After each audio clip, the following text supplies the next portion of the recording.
Hello friends, நம்ம வந்து இந்த வீடியோவில் வந்து மெடிகேஷனல் அடரன்ஸ் ஓகேவா. 7th செம்மில் ஃபார்மசி ப்ராக்டிஸில் வந்து செகண்ட் யூனிட்டில் இந்த டாபிக் இருக்குது ஓகேவா. இது வந்து ஒன்றும் இல்லை, இந்த பேர்லேயே ஆன்சர் இருக்குது, இதை வச்சே நீங்கள் எழுதலாம் ஓகேவா. பிபியை பொறுத்த வரைக்கும்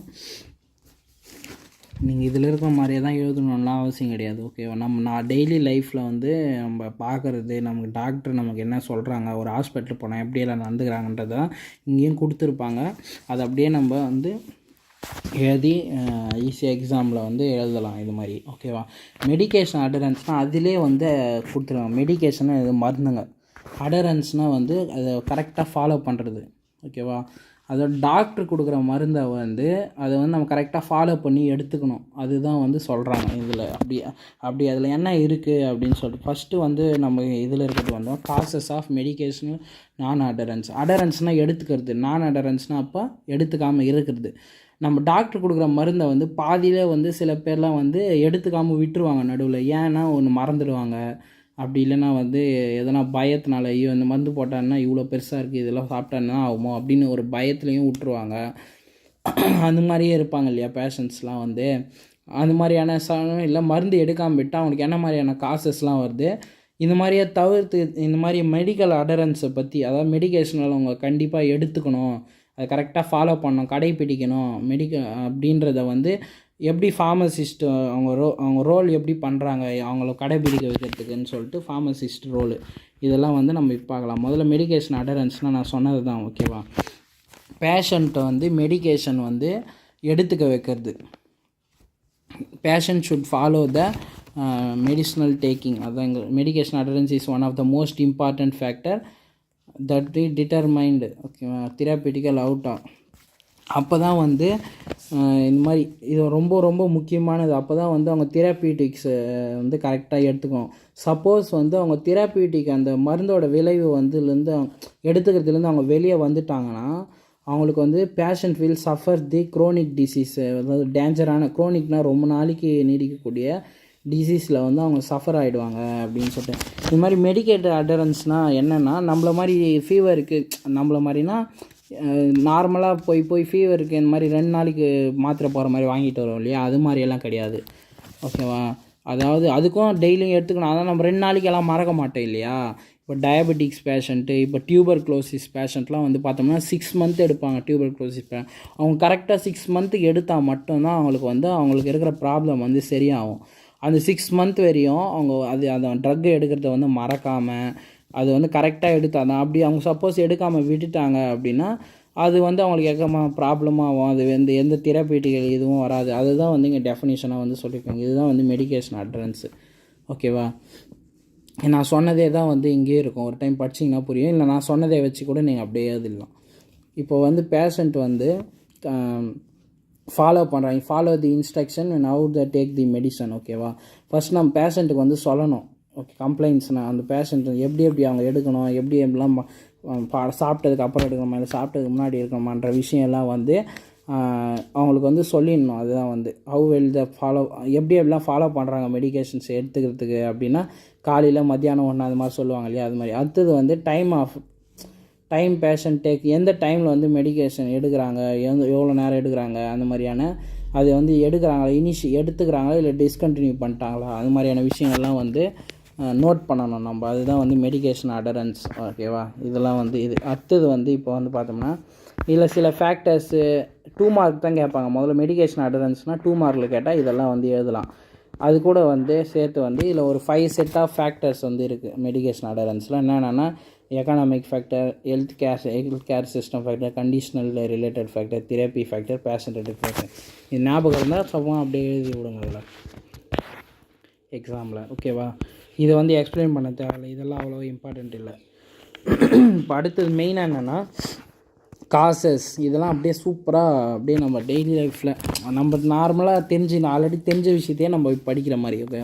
இப்போ மருந்து எடுக்காததுனால என்னென்ன பிரச்சனை வரும் உங்களுக்கே தெரியல. மருந்து எடுக்கலாம் என்ன வரப்போகுது, அவங்க எதுக்காக எடுக்கிறாங்களோ அது வந்து சரியாகாது ஃபஸ்ட்டு.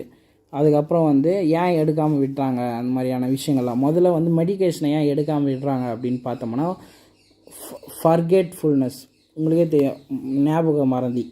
ஒருத்தர் வந்து நார்மலாக இருக்காங்க அப்படின்றப்போ அவங்களுக்கு ஒரு ட்ரக்கு கொடுத்துருக்குறாங்கன்றதே தூங்கி எழுந்ததுக்கப்புறம் அவங்களுக்கு ஞாபகம் இருக்காது. நம்பனா ஓகே. இப்போ வயசானவங்களாம் இருக்காங்க இல்லையா, அவங்களுக்கு வந்து ஞாபக சக்தியே இருக்காது, ஒரு கம்மியாக இருக்கும் இல்லையா, அவங்க வந்து மருந்து வாங்கிட்டு வரதையே மறந்துட்டு அவங்க வந்து மறந்துடுவாங்க. அதுதான் வந்து இந்த பாயிண்டில் வந்து சொல்கிறாங்க ஃபர்கட்ஃபுல்னஸ். அவங்கள வந்து taking the medicine into your daily routine can, இது வந்து ஒரு சேலஞ்சாக இருக்குமா, ஓகேவா. இப்போது ஒரு நியூ ஹேபிட் இல்லையா இது, ட்ரக் போட வைக்கிறது. அவங்களுக்கு இத்தனை நாள் நல்லா இருந்தவங்க திடீர்னு ஒரு ட்ரக்கு போட சொல்கிறன்றது ஒரு நியூ ஹேபிட்டு அவங்களுக்குள்ளே நம்ம வந்து இன்கார்ப்ரேட் பண்ணுறோம். நியூ ஹேபிட்டை வந்து நம்ம இன்கார்ப்ரேட் பண்ணுறப்ப அது வந்து ஒரு டெய்லி ரொட்டைனாக எடுத்துக்க வைக்கிறதுன்றது ஒரு சேலஞ்சிங்கான விஷயம். ஸ்டார்டிங்கில் சேலஞ்சை ஒரு ஸ்டார்ட் பண்ணுறது அவங்க மறந்து போயிடுவாங்க இல்லையா. மறக்கிறதுனால வந்து ட்ரக்கு போடாமல் இருக்கிறது தான் வந்து ஃபஸ்ட்டு மெடிக்கல் நான் அடரன்ஸில் வரும் காசஸில், ஓகேவா. அடுத்தது வந்து ஃபியர் அண்ட் வரி. பயத்திலே சில பேர் போட மாட்டாங்க. அப்புறம் வந்து வரிஸ்னால் வந்து ஐயோ இது போகிறதுனால என்ன ஆகும் தெரியலையே அப்படின்னு சொல்லிட்டு இதோட பாதிப்பை அவங்களே ஒன்று நினச்சிக்கிட்டு போடாமல் விட்டுருவாங்க, அது மெடிக்கேஷன் எடுத்துக்காமல் விட்டுருவாங்க. அப்படின்னா ஃபியர்னால் வந்து என்ன இந்த டேப்லெட் இவ்வளோ பெருசாக இருக்குது, இது போட்டால் என்ன ஆகும்னு சொல்லிட்டு அது மாதிரி ஃபியரில் பயத்துலேயும் வந்து விட்டுருவாங்க. இந்த மாதிரியான இதுவும் வந்து ஃபியரில் வரிஸில் வந்து வரும், ஓகேவா. இது மாதிரி பேஷண்ட் வந்து அவங்களுக்காக ஒன்று வந்து திங்க் பண்ணி மெடிக்கேஷன்ஸ் எடுத்துக்கிறத வந்து ஸ்டாப் பண்ணிவிடுவாங்க. இதுதான் வந்து ஃபியர் அண்ட் வரிஸு. அடுத்தது வந்து பார்த்தோம்னா நான் சொல்கிறதே தான் வந்து இங்கேயும் இருக்கும், ஓகேவா. நீங்கள் இதில் இருக்கிற மாதிரியே எழுதணும்னு அவசியம் கிடையாது. நான் சொல்கிறதே அப்படியே எழுதினாவே போதும். மிஸ் அண்டர்ஸ்டாண்டிங்கிறத பொறுத்த வரையும் அதாவது ஒன்றும் கிடையாது. இப்போ டாக்டர் வந்து அவங்களுக்கு மருந்து கொடுக்குறப்ப சொல்லியிருப்பாங்க இல்லையா, இப்போ வந்து இந்த மாதிரி மீட்டு சாப்பிட்டதுக்கு அப்புறம் போடு, இல்லை சாப்பிட்டதுக்கு அப்புறம் வந்து இந்த மாத்திரை சாப்பிட்டதுக்கு அப்புறம் போடணும், இது வந்து சாப்பிட்றதுக்கு முன்னாடியே போட்டுடணுன்னு.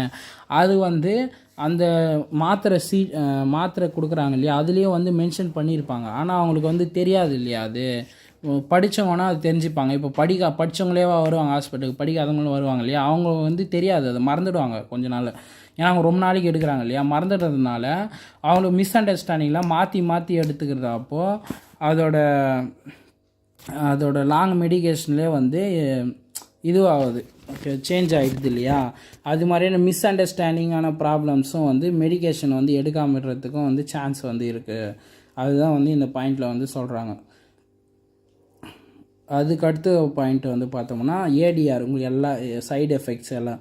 ஒரு சில பேர்லாம் வந்து மாத்திரை எடுத்துகிட்டே இருப்பாங்க 6 மாதத்துக்கு. அவங்க ஒரு 3 மாதம் எடுக்கிறப்பே வந்து அவங்க உடம்புல வந்து சின்ன சின்ன அலர்ஜி மாதிரி வந்துருச்சுன்னா வச்சுக்கோங்க, அவங்க வந்து பயந்து விட்டுருவாங்க. இதுவும் வந்து அந்த ஃபியர் பார்த்தோம் இல்லையா, ஃபியர்ஸ் அண்டு வரிஸ்ன்னு சொல்லிட்டு அதே மாதிரி தான் இதுவும். இதில் சிமிலர் தான் கொடுத்துருக்காங்க பாரு, similar of fear and worries.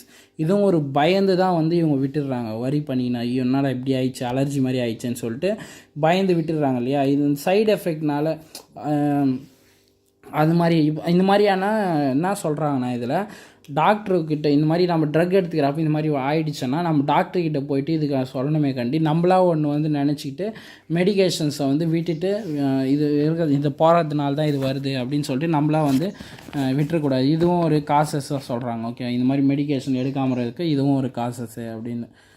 அடுத்தது வந்து லாஸ்ட்டு வந்து காம்ப்ளெக்ஸ் மெடிக்கேஷன் ஷெடியூல். அதாவது இது வந்து எப்படின்னா, இப்போ குழந்தைங்களே இருக்காங்கன்னா வைங்களேன், பெரியவங்களாக இருந்தால் அவங்களுக்கு கொஞ்சம் இது இருக்கும், ஓகேவா. அதாவது கொஞ்சம் இது இருக்கும் இல்லையா, அது எப்படி சொல்கிறது தெரியலையே, அதை பொறுப்புன்றது இருக்கும். ஏதாவது நம்ம மாத்திரை வாங்கிட்டு வந்திருக்கோம், அது போடணும் இந்த டைமுக்குள்ளே அப்படின்னு சொல்லிட்டு இருக்கும். இதே வந்து மைனர்ஸ், சின்ன சின்ன பசங்க, அந்த மாதிரி எல்லாம் வயசானவங்கெல்லாம் இருக்காங்க இல்லையா, அவங்களுக்கெல்லாம் வந்து அது சின்ன பசங்கன்னா மருந்து பற்றி அவ்வளோ கண்டுக்காமல் விட்டுருவாங்க, பெரியவங்கன்னா மறந்துடுவாங்க. அது மாதிரி அவங்கள வந்து யாருக்கிட்டனா ஒரு சப்போர்ட் பண்ணிகிட்டே இருக்கணும். அவங்களுக்கு இந்த மாதிரி மருந்து வாங்கிட்டு வந்தே, டைம் ஆயிடுச்சு போடுப்பா, மருந்து வாங்கிட்டு வந்தே, டைம் ஆயிடுச்சு போடுன்னு அவங்கள ஒரு ரிமைண்ட் பண்ணினே இருந்தால் தான் வந்து அவங்க வந்து அந்த மருந்தை வந்து எடுத்துப்பாங்க, ஓகே, ரைட் டைமில் வந்து எடுத்துப்பாங்க. அப்படி அவங்களுக்கு ரிமைண்ட் பண்ணலையானா அவங்க வந்து மறந்துடுவாங்க இல்லையா, அந்த மெடிக்கேஷன் வந்து எடுத்துக்காமல் விட்டுருவாங்க. இதுதான் வந்து இந்த பாயிண்டில் வந்து சொல்கிறாங்க, ஓகேவா. இதுதான் வந்து காம்ப்ளெக்ஸ் மெடிக்கேஷன் ஷெடியூல், ஓகேவா. அவங்களுக்கு வந்து ஒரு ரிமைண்ட் பண்ணிகிட்டே இருந்தால் தான் அவங்க மெடிக்கேஷன் எடுத்துப்பாங்க. அப்போ தான் வந்து இந்த 5 காசஸ் வந்து எழுதுனாவே போதும், ஓகேவா. முதல்ல மறந்துடுறாங்க. முதல்ல ஃபர்கெட்ஃபுல்னஸ், அப்புறம் ஃபியர் அண்ட் வரிஸ், பயத்தினால போட மாட்டாங்க. மிஸ் அண்டர்ஸ்டாண்டிங், சாப்பிட்டதுக்கப்புறமா சாப்பிட்றதுக்கு முன்னாடி இது மாதிரி எனக்கு சில கன்ஃபியூஷன்ஸ், எந்த மருந்து எடுத்துக்கணும் அதனால வந்து போடாமல் விட்டுருவாங்க. அப்புறம் அட்வர்ஸ் எஃபெக்ட்டு, அந்த எதனா ஏடிஆர் வந்துட்டு அதனால பயந்து போடாமல் விட்டுருவாங்க. அப்புறம் காம்ப்ளெக்ஸ் மெடிகேஷன், யாருன்னா ரிமைண்ட் பண்ணினே இருக்கணும். அப்படி ரிமைண்ட் பண்ணினா மறந்துடுவாங்க. இந்த 5 இது தான் வந்து காசஸ் ஆஃப் மெடிகேஷனல் நான் அடரன்ஸ். ஈஸியாக இருக்கா? மெடிகேஷன் அடரன்ஸ்னால் அவ்வளோதான். இப்போ இதே தான் ஃபார்மசிஸ்ட் ரோல். இப்போது ஒன்றும் இல்லை, இப்போ ஃபார்மசிஸ்ட் ரோல்னால் உங்களுக்கே தெரியும், நம்ம படித்த பாயிண்ட்டே தான் ஃபுல்லாக இதில் வரும். ஓகேவா? நம்ம இவ்வளோ நேரம் ஒரு மெடிகேஷன் அடரன்ஸ்னால் இப்போ நம்ம தான் ஒரு ஃபார்மசிஸ்ட்னால் நம்ம வந்து பேஷண்ட் கிட்ட என்னென்னலாம் சொல்லுவோம் அந்த மருந்தை, அதாவது அவங்களுக்கு அந்த ட்ரக்கை பற்றி ஆணிலேருந்து அக்குவேர் வரையும் சொல்லணும். அதாவது எங்கேருந்து வாங்கணும் அது மாதிரிலாம் சொல்கிறது தேவையில்லை. அந்த நேமோட பேர், அது எதுக்காக நாங்கள் உங்களுக்கு கொடுத்துருக்கோம், இது கொடுக்கறதுனால உங்களுக்கு என்னென்ன பெனிஃபிட்ஸ் இருக்குது, இதை நீங்கள் போட்டே ஆகணும், போடாமல் இருந்தீங்கன்னா என்னென்ன பிரச்சனைலாம் வரும், இது போட்டால் என்ன பிரச்சனை வரும் அப்படின்ற எல்லா டீட்டெயில்ஸுமே வந்து அவங்கக்கிட்ட வந்து சொல்லணும். எந்த டைமில் போடணும், எப்போ போடணும், இதோட நீங்கள் எப்போ வந்து ஹாஸ்பிட்டலில் வந்து பார்க்கணும், இந்த மாதிரியான எல்லா டீட்டெயில்ஸும் வந்து போட்டு அதுக்கப்புறம் வந்து அவங்க இதுக்கு முன்னாடி எதனா வந்து மெடிக்கேஷன் எடுத்துகிட்ருக்காங்களா இல்லையா, அது மாதிரி டீட்டெயில்ஸ்லாம் வாங்கி அவங்க ஆல்ரெடி இந்த மருந்து தான் எடுத்துருக்காங்க, அவங்களுக்கு வந்து எந்த வித எஃபெக்டும் இல்லைன்னா அதை விட கொஞ்சம் அட்வான்ஸான மருந்தாக வந்து நம்ம அவங்களுக்கு ப்ரிஃபர் பண்ணணும். ஓகேவா? அது மாதிரியான எவ்வளோ நேரம் வந்து நீங்கள் இதை எடுத்துக்கணும். இப்போ நம்பனா ஓகே 2 நாள், இதுவே ரொம்ப வருஷ கணக்கில் அந்த மாதிரியெல்லாம் மெடிக்கேஷன் எடுக்கிறவங்களுக்கு வந்து இதெல்லாம் வந்து செட் ஆகும். ஓகேவா? இது மாதிரியான எல்லா விஷயத்தையும் வந்து கிளியராக வந்து சொல்லணும். சப்போஸ் வந்து அவங்க எதனா மறந்துட்டா கூட அவங்களுக்கு வந்து ரிமைண்ட் பண்ணுற மாதிரி அவங்க வீட்டு ஆளுங்க யாருனா இருப்பாங்க இல்லையா, அவங்களுக்கும் வந்து சொல்லணும். இது மாதிரி ஒரு மறந்துட்டா கூட நீங்கள் பார்த்துங்க.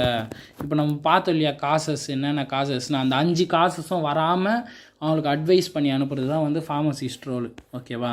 நீங்கள் அந்த 5 காசஸ் அப்படியே எழுதி அதுக்கு தீர்வு மாதிரி நம்ம சொல்கிறது தான் வந்து ஃபார்மசிஸ்ட் ரோல்.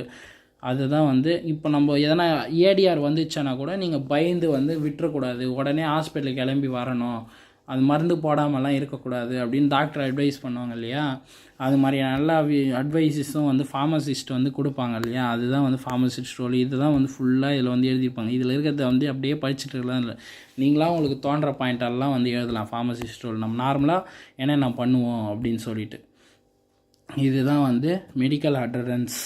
ஓகேவா? புரிஞ்சுதா?